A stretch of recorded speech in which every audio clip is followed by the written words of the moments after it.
Paper was like gold in medieval times.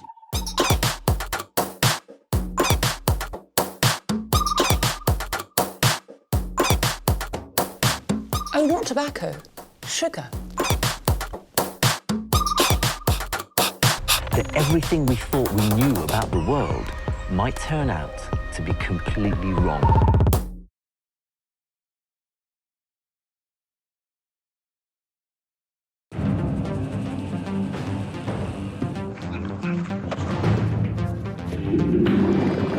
Source of life and cause of death.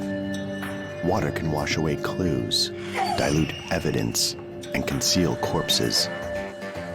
For investigators, water can be a cunning opponent. For criminals, a most accommodating ally. For the perfect crime, just add water.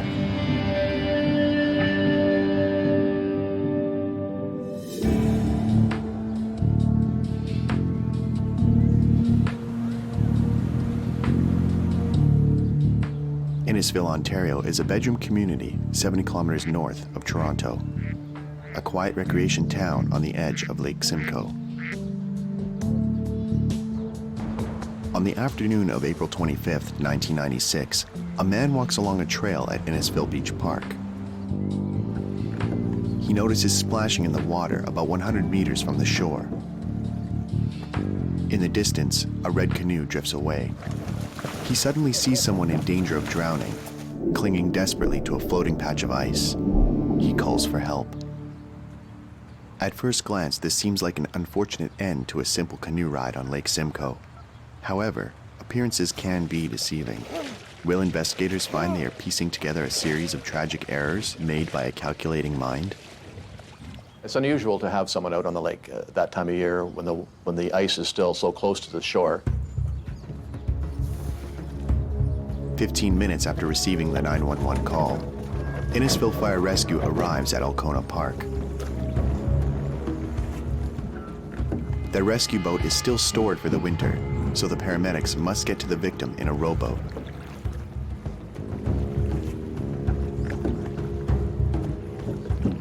The water temperature at the time was 4 degrees Celsius, and there was still ice out on the lake. The rescuers reached the man nearly 45 minutes after the 911 call was placed. He is severely hypothermic and unable to speak. One of the fire rescuers at the scene actually asked him to blink once for no, twice for yes. Was there anyone in the canoe with you? And he didn't respond. There are no signs of any other victims, so they return to shore.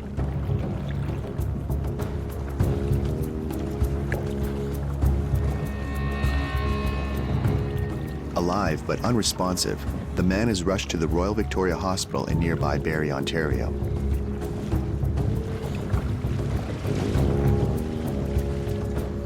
Rescuers identify the victim as Winston Malcolm and find his address. The fire rescue team briefs Innisfil police with the victim's name and the few details they have of the incident. Officers then pay a visit to Mr. Malcolm's home to notify any relatives. They went to the residence to notify Jan that Winston had been in this situation. She wasn't home, and that caused them some concern. Several hours later, Winston begins to regain consciousness in the hospital. In a delirious state, he calls for his wife, Jan Marshall. He asks the nurse if Jan is alive. Knowing that Winston was brought in alone, the nurse immediately contacts police. He indicated that he and his wife went out for a canoe trip just to practice their skills, and that his wife was laying in the bottom of the canoe because she was cold. She was covered up with a sleeping bag, and they paddled back and forth. And at one point, they became lodged on some ice. They both tried to extricate themselves by use of the paddles, pushing off on the ice floe, at which time the canoe capsized, throwing them both into the water. Police already know there was nobody home at Mr. Malcolm's house. They fear Jan Marshall might still be at the lake. That same evening, police and fire rescue returned to search Lake Simcoe.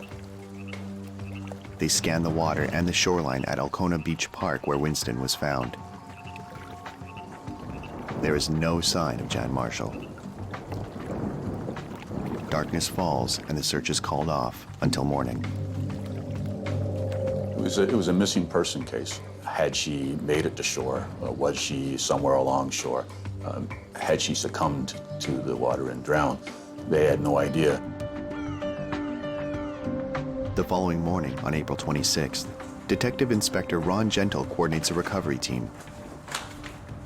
He calls in the Ontario Provincial Police Dive Unit to begin searching for the body of Jan Marshall.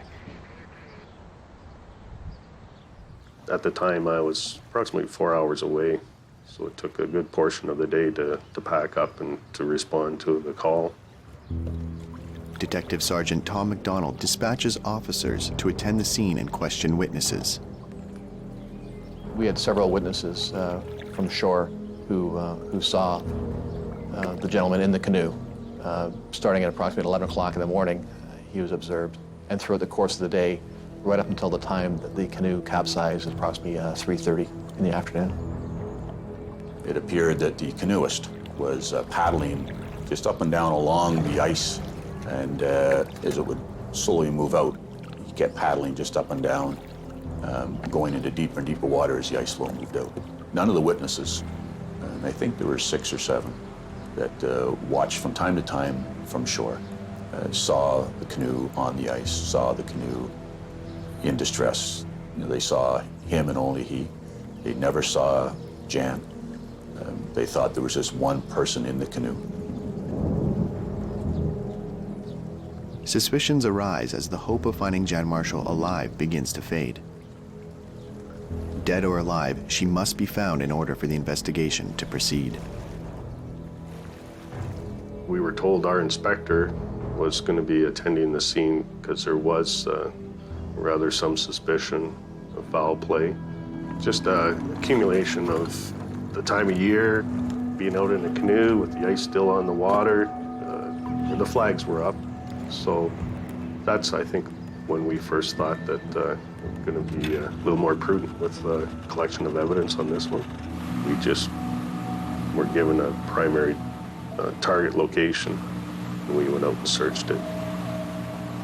The dive team starts from the public dock at Alcona Beach. The initial search area is 100 by 150 meters, and the water temperature is 4 degrees Celsius. The divers use a technique called sledding, which allows them to search a large area of the frigid lake very quickly. We dive in pairs. So basically 2 planing boards, a diver on each board being pulled with the vessel making way. It's attached with rope to the back of the boat. And the divers can manipulate the board, tilt it up if they want to go up, tilt down, sideways. It's, you know, the versatility of the board. You can do anything you want. Communicate with the boat operator if you want to speed up or slow down. And we cover such a large area using the sleds. And in this lake, Lake Simcoe, the visibility was 15 feet. So with 2 divers, you're covering a good swath, at least a 20-foot swath with the sleds. The divers come up empty-handed. The ice would come in closer to shore some days, and the wind would blow it out further. So we didn't have a specific search area, and so we did the best we could with what the information we had at the time. There's very few reference points when you look out into the water. You can't say, you know, it's right next to that telephone pole. It's 300 yards out, and you know, you go which way a couple degrees, and you could be talking, you know, hundreds of feet. There is just enough time for one more dive before darkness forces the team to stop. Will they find the body of Jan Marshall? In April 1996, a man is rescued from Lake Simcoe, Ontario. His canoe had capsized, leaving him hypothermic in the frigid waters and unable to speak. Several hours after being admitted to the hospital, He informs a nurse that his common-law wife, Jan, was also in the canoe. Divers from the Ontario Provincial Police have been called in to assist the search. They do 2 dives on the first day. The first day, we just were given a primary target location, and we went out and searched it, and there was no luck in locating any debris from the capsized canoe or the victim. On April 27th, the underwater search resumes, this time more intensely with an expanded search area. We're equipped with wireless communications, so the divers had the ability to communicate with each other as well as communicating with the boat operator. And so we just took turns rotating through the cycle of diving, and the water depths out there, they didn't exceed 35 feet. We didn't have the tools of the GPS at the time in '96, so we physically went out and we placed markers. And the boat operator, he's got an area to maintain. It's some, whether you want to call it a Zamboni style of searching, they just eliminate certain areas and just expand from there.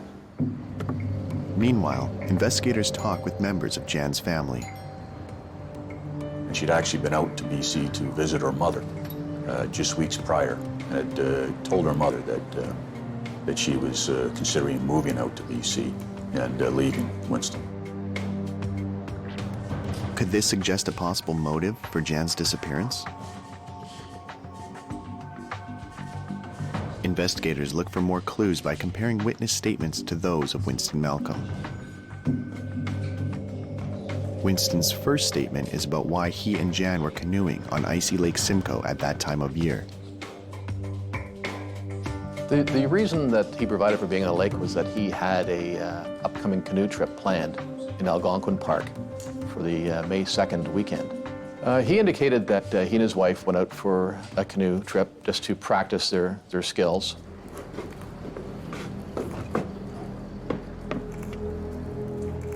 The story Mr. Malcolm gave us was that he lowered the canoe onto the car and she walked ahead, and he picked her up en route. And when he picked her up, she complained about being chilly. And he unloaded the canoe at the waterfront, put it in the water, and she laid in the canoe, and he went and parked the car. He came back and put a sleeping bag over top of her, and then he pushed off and he paddled, as she didn't paddle at all. Now, I'm not an avid canoeist, but I'm an outdoors person, and I have canoed. And I can't imagine somebody laying in the bottom of an uninsulated canoe if you're chilled. I just find that would be a little cold. And her family were able to tell us that she had just recovered from pneumonia, that she suffered late in the winter as well. So those two facts didn't make a whole lot of sense to us as well. But none of the witnesses saw Jan at the scene. Is it possible that she never got into the canoe in the first place? Witnesses from the shore said the canoe was sitting steady in the water, even.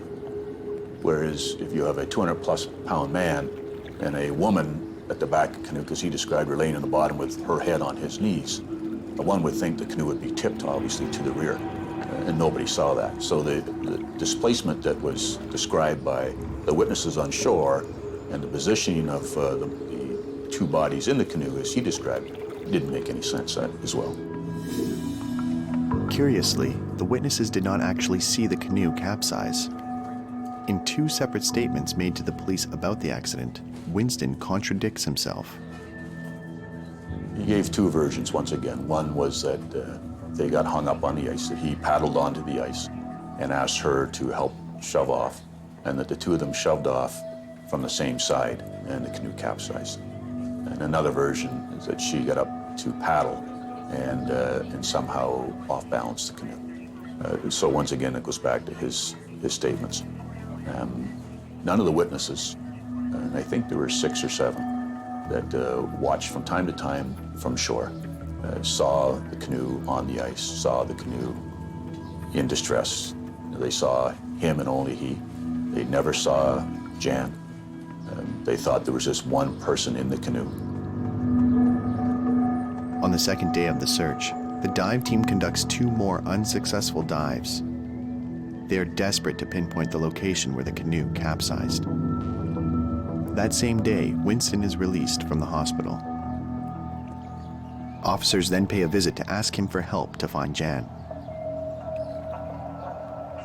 We asked if he could return to the site, and it would greatly assist our search if he could come out in the boat, in the vessel, and give us a location where he suspected it occurred.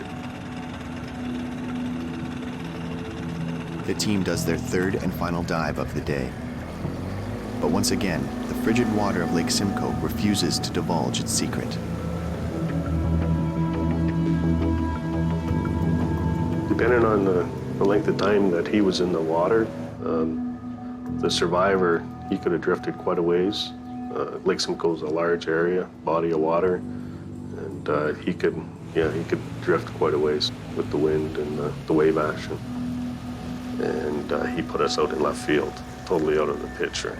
But that was the area he identified. So our third dive that day, we searched it, and there was nothing. The detectives begin to speculate. Was Winston's memory of the accident blurred, or did he intentionally put them on the wrong track? The dive team will spend one more day searching for Jan Marshall.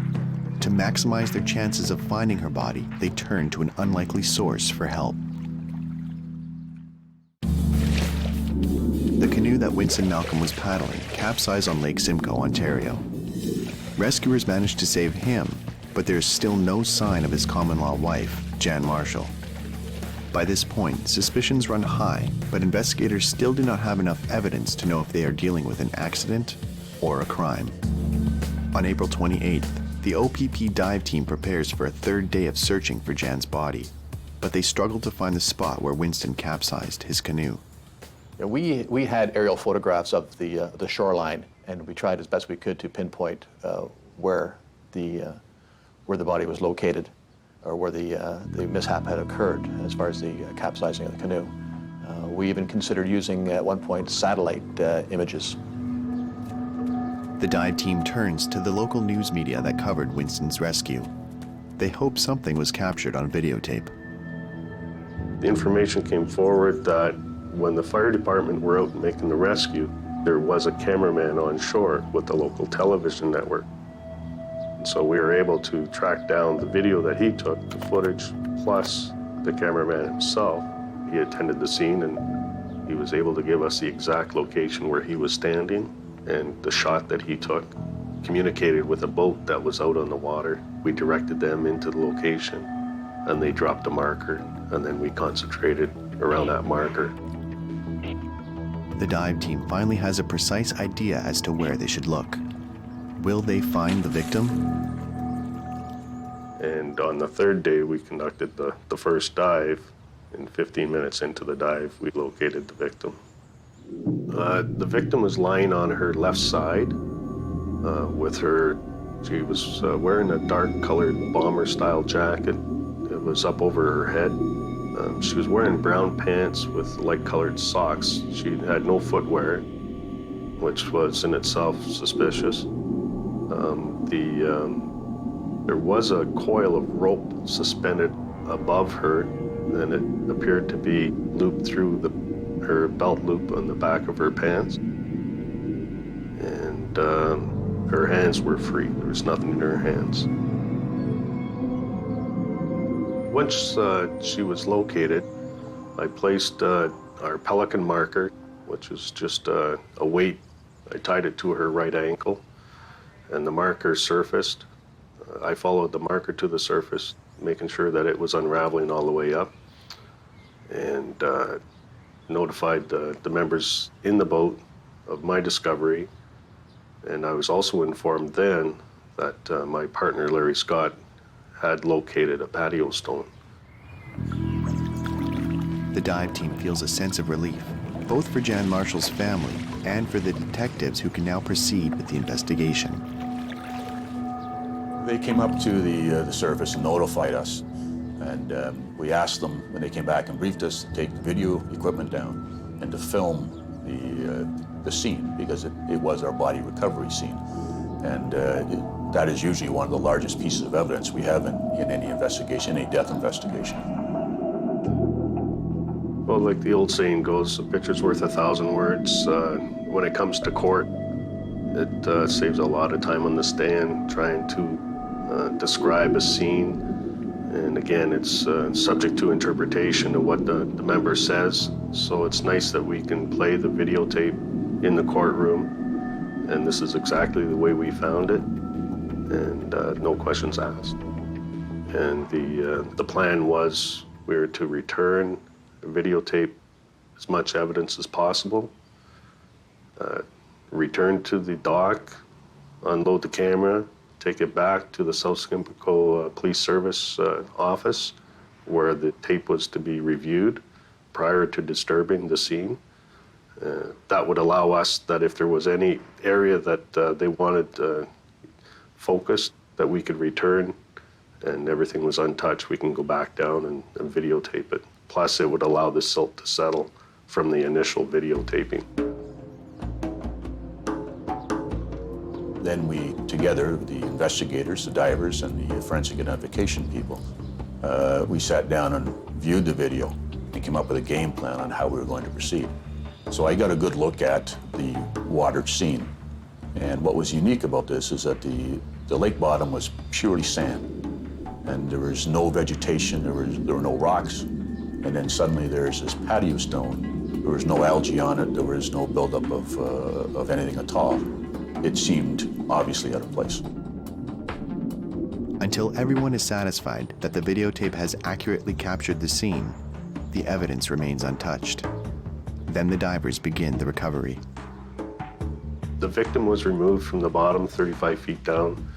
We lowered a cage, Stokes cage basket next to the body. She was placed into the Stokes, and the divers assisted raising the body. In this case, she was brought up with bags on her hands and over her head in the Stokes basket, and she was put into a funeral body bag once she got to the surface.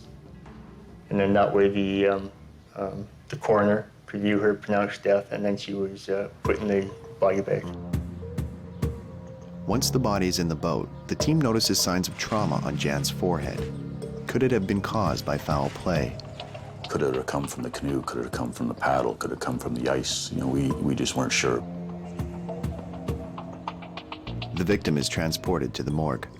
The patio stone and other evidence are taken to the forensic identification lab for testing.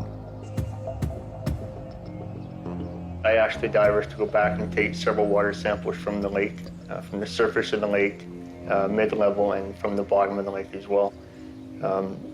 Diatoms are small microscopic organisms that are unique to each body of water. If the autopsy finds that Jan died by drowning, the diatoms from the water samples will be compared to diatoms found in her tissue samples.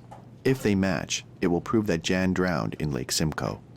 Those are important in drowning deaths to help us determine, ensure that the water the body is found in is the water that they were drowned in. The next day, the divers return and videotape a larger area around the scene to make sure they did not miss anything that could be used as evidence. They make a few more discoveries.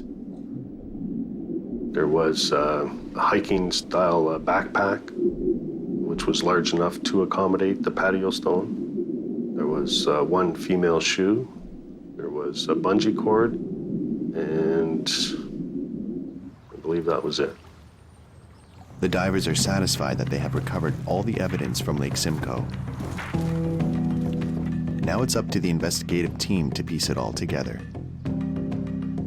Suspicions are high around the circumstances of Jan Marshall's death. The evidence collected is pointing toward a cover-up. Will the autopsy uncover evidence that turns this canoeing accident into a homicide?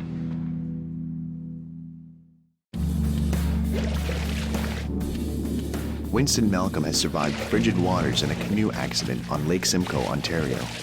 Jan Marshall, his common-law wife, has suffered a different fate. Jan's body has been found in the lake along with a cement stone and a backpack. Detective Sergeant Tom McDonald is responsible for delivering the tragic news to Winston. Mr. Malcolm's reaction is rather unemotional. I think he asked if they recovered the canoe, if I'm not mistaken. I believe that's what he asked. As the detectives leave Winston's house, something catches their attention. Detective Buchanan observed a location on his walkway where a patio stone had been freshly lifted. It left an impression in the ground, the same approximate size of the patio stone. So obviously, that connection, although we still had to prove the patio stone came from his residence, that was certainly enough to raise our suspicions. The investigators must resist jumping to conclusions and focus on building a strong case. Post-mortem hadn't been done yet, so we still didn't know the cause of death. The fact that Mr. Malcolm had told the police officer who went to the hospital Thursday night that Jan was wearing big rubber boots, and the next day he had told Tom McDonald that she was wearing small shoes, to find her shoeless in the water certainly caused us some concern as well. And of course, we'd also known at that point in time that Jan had told Winston that she wasn't happy and that she was going to end the relationship. And she told family members that she planned on leaving by the end of May. As the events unfolded, we discovered rather quickly that the story that Mr. Malcolm had provided was crumbling. Nothing he said was consistent with what we discovered to be the truth. Investigators believe there is sufficient evidence to arrest Winston.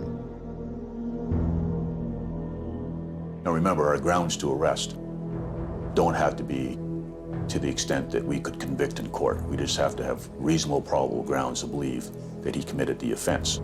And so we can arrest on a weaker level of proof than we'd need to convict him in court. It was our belief that she'd been killed in the home and transported from the home to Lake Simcoe, where her body was disposed of, and that in pushing the body overside, Canoe is not a very stable vessel to be putting anything large in and throwing it overboard. And we theorized that in the action of throwing her overboard, he capsized the canoe. But our fear was that Mr. Malcolm was certainly a wise man and would know that we were probably theorizing what had taken place, and we were afraid he's going to destroy evidence.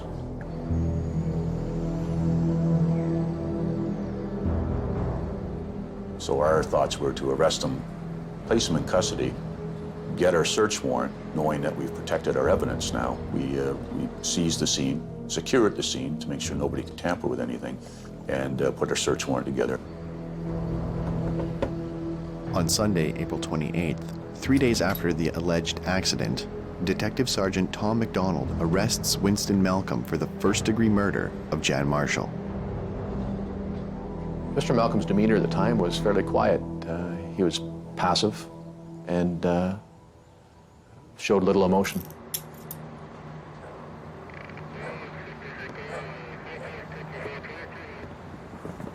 On Monday, the pathologist begins the autopsy of the victim. Forensic Identification Officer Scott McLeod is present. The autopsy was held in Toronto at the coroner's building. My job would be to record the autopsy, so I would take still photographs at that time and collect any evidence that was recovered from her, including all her clothing. Her body was in good condition. There was no decomposition. The water was like being in the bathtub too long. Hands were a little wrinkled, but she was in good condition.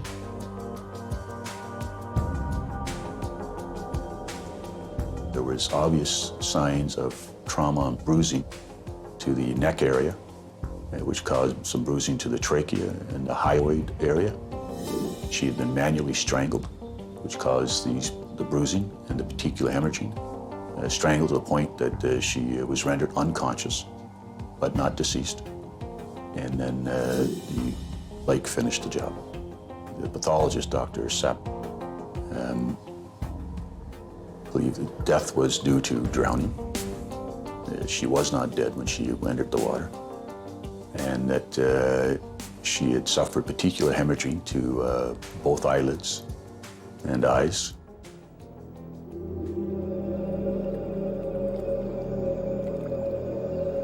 The autopsy reveals that Jan's death is due to more than just a canoeing accident. Did Winston accidentally strangle Jan during a fight? Did he panic when he thought he had killed her and threw her into the lake to hide her body? Or did he plan all along to render her unconscious and dump her body in Lake Simcoe to make it look like an accidental drowning?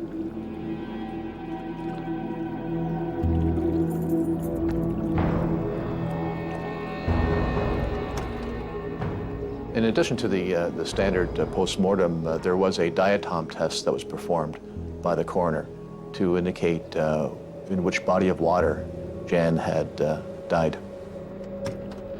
The results conclude that Jan did indeed drown in Lake Simcoe.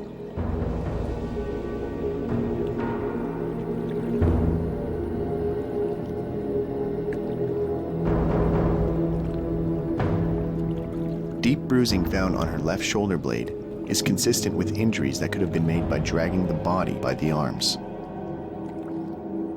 The investigators want to determine how long the victim was unconscious before she took her last breath beneath the surface of Lake Simcoe.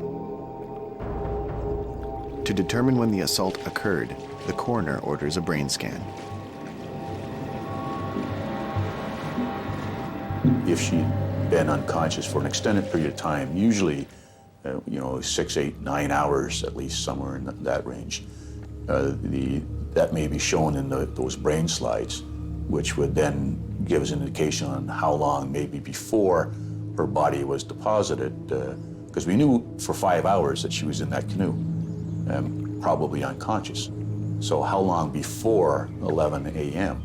Had the altercation taken place where she was rendered unconscious? So that would help us narrow down the time of the event and help us focus on gathering evidence there.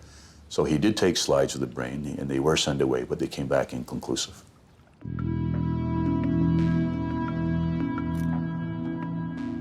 The brain scan was inconclusive, but the results from the post-mortem provide police with even more evidence to support their theory and charges.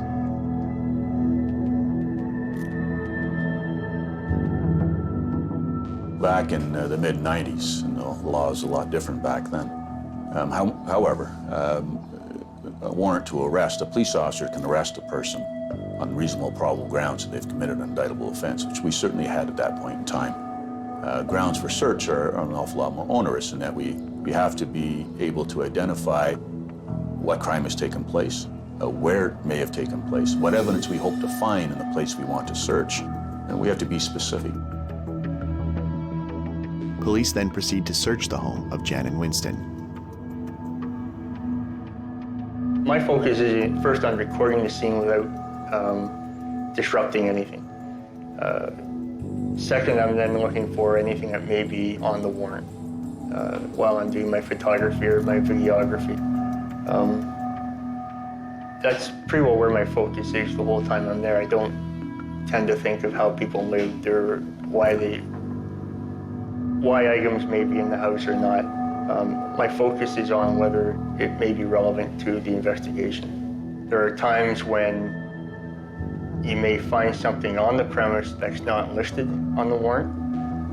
If it's relevant to your case, you can seize it. It just has to be brought before a justice after the search warrant has been completed, and the seizure has to be justified. If the justice is satisfied with that, then you've legally obtained that item. One such object is an empty bottle of tranquilizers. Is this a relevant factor in the investigation? Once filming and photographing are complete, the forensic identification technician draws a map of the home. In this case, we did. It was a two-story brick and aluminum home. and we did a scale diagram of the main, well, all 3 floors, the main floor, the bedroom floor, and the basement. Based on evidence found at the crime scene, Scott McLeod makes a special effort to look for corroborating evidence. She was found with a section of yellow nylon rope loosely attached to her. So we would be interested to know whether there's any yellow nylon rope somewhere on the house premises. Very close by to her, on the bottom of the lake, was a patio stone.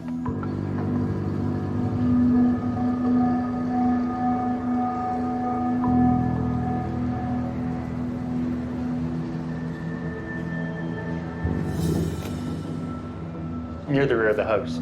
The very last position where a patio stone should have been, there was a stone missing.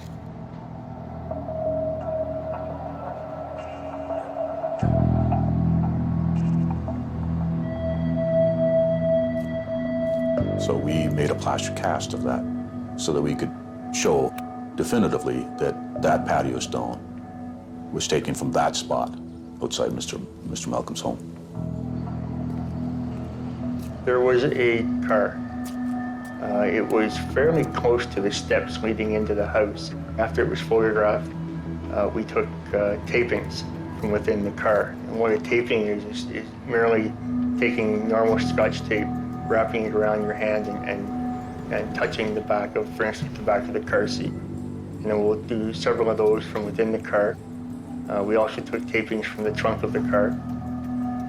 Once that was done, we actually took the trunk liner as a piece of evidence.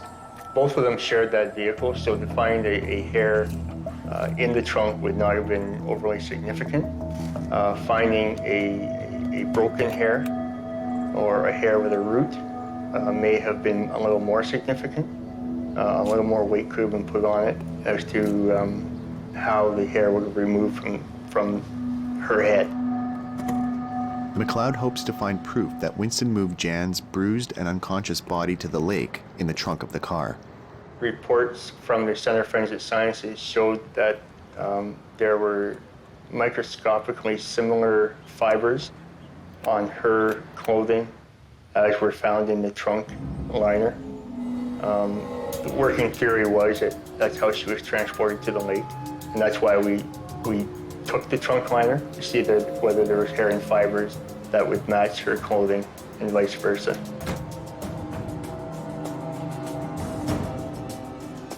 Ten days later, Winston's red canoe is recovered. Hopefully, it will reveal more clues about the tragic circumstances of Jan Marshall's death.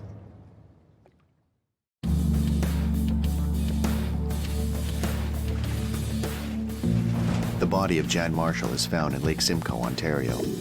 Her husband, Winston Malcolm, claims his wife capsized the canoe, throwing them both into the frigid water. Witness statements contradict Winston's story. After the discovery of important evidence, they arrest him for the murder of his wife. The canoe, which had drifted away, has just been found. The canoe was red in color, and it was located in Big Bay Point, approximately 4 or 5 miles from the location. So we had put out alerts through the media indicating that we were looking for this canoe, and a cottager had actually found it. I ended up going to the Innisfil Police Service and took general photographs of the recovered canoe. I did examine the inside to see whether there'd be any major scratches or something that couldn't be explained through normal use, and I didn't find anything. The investigation draws to a close, except for one final search, which proves to be revealing. We did a search warrant on the hospital and seized the medical records, and it was located there that he had an highly elevated level of a certain prescription drug in his system, which was way beyond therapeutic range. In a statement made to his lawyer, Winston said he had ingested 30 tablets of clonazepam in an attempt to take his own life. Investigators try to put together the series of events that took place April 25th, 1996. We believe that he thought he'd killed her. There was indications that after the violent act in the house, that he took large number of prescription pills in an attempt to take his own life. That obviously didn't work. And then he decided that he had to find something to do with the body. And he came up with the canoe and disposing the body in the lake. And I think his story was going to be that she had planning to leave. She had indeed left, and he hasn't seen or heard of her. And when he capsized, I think the plan went awry. When he first put in, the witnesses tell us the ice floe was 30 to 40 feet offshore. And by 4 p.m., it was close to 300 yards offshore. So we theorized that he was waiting for water to be deep enough that he could dispose of the body safely. Our theory was that she was in the sleeping bag. That helped him hide the body from sight, and that the patio stone and rope were tied to her in the sleeping bag, and that when he threw her overboard, her body came out of the sleeping bag, and the sleeping bag remained on the surface, and her body sunk to the bottom with the stone. Those nylon ropes aren't really good at holding a knot, and so we theorized that the patio stone, probably the knot came undone and the cord came off the patio stone and just hung there in her belt loop. Investigators have everything they need to prepare for trial. Well, the next stage in the investigation, of course, is the coordination of all the statements and evidence that you have acquired and getting the accused properly before the courts. A preliminary hearing was scheduled shortly thereafter. It lasted approximately 3 weeks. We provide the Crown with our investigation, and we went through it with them. We explained the evidence we had, the key witnesses.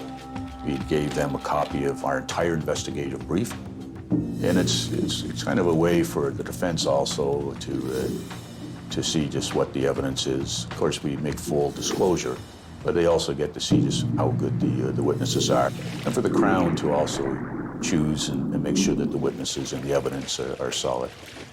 But it's mostly for the judge to determine that, yes, this is the right charge, they have the evidence to support it, and this trial is worthy to go on to a full trial. We thought we had a good case for first, but first is very difficult to prove, obviously, in situations like this. But he would have had to explain. I believe personally that he would have had to have taken the stand to explain the contradictory statements he made to witnesses and the police. So I think that would have been a tough one for him to get over. Winston pleads guilty to second-degree murder. His lawyer knows the prosecution cannot prove premeditation, which is essential for a first-degree murder charge. We believed that at that time, with the information that we had, that it was planned and deliberate. However, we know that unfortunate domestic situations sometimes can get out of hand.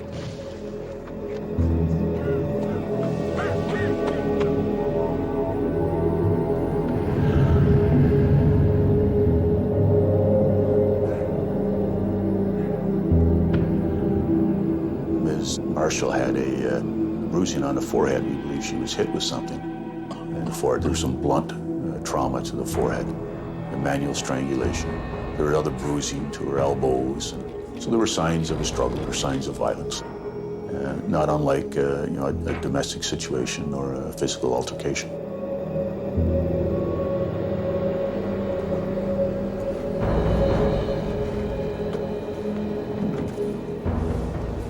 On April 10, 1997, Winston Malcolm is convicted of the second-degree murder of Jan Marshall. He receives a 25-year sentence and is eligible for parole after having served a minimum of 10 years in a penitentiary. The investigating team is satisfied with the sentence. The role that water played in this investigation was, unfortunately, a means of disposing of a body. Ultimately, the cause of death for Jan was drowning. So it played a very big part in her demise.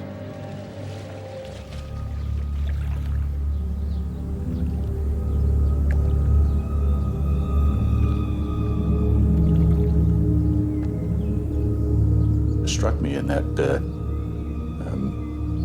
The water killed Jan, yet that wasn't the intent of Winston. His intent was to use the water, as it so often is, to hide a crime or to cover a crime. And it actually helped him commit the crime. He thought he'd killed her, and he hadn't.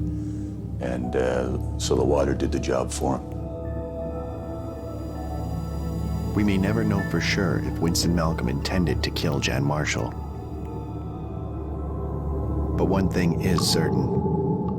The waters of Lake Simcoe ultimately served as the perfect murder weapon.